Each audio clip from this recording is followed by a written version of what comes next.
സംസ്ഥാനത്ത് നാളെ 3 ജില്ലകളിലെ സ്കൂളുകൾക്ക് അവധി പ്രഖ്യാപിച്ചിട്ടുണ്ട്.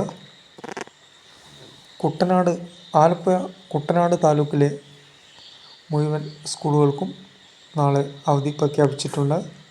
മഴക്കെടുതി മൂലം വെള്ളക്കെട്ട് തുടങ്ങിയ കാരണങ്ങൾ കൊണ്ടാണ് നാളെ സ്കൂളിൽ അവധി പ്രഖ്യാപിച്ചിരിക്കുന്നത്. അതേപോലെ കോട്ടയം ജില്ലയിലെ ദുരിതാശ്വാസ ക്യാമ്പുകൾ പ്രവർത്തിക്കുന്ന സ്കൂളുകൾക്ക് നാളെ അവധിയായിരിക്കും.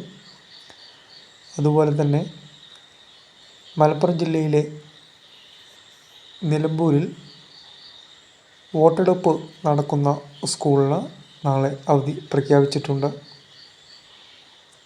മുൻകൂട്ടി നിശ്ചയിച്ചിട്ടുള്ള പരീക്ഷകൾക്ക് മാറ്റമുണ്ടാവില്ല.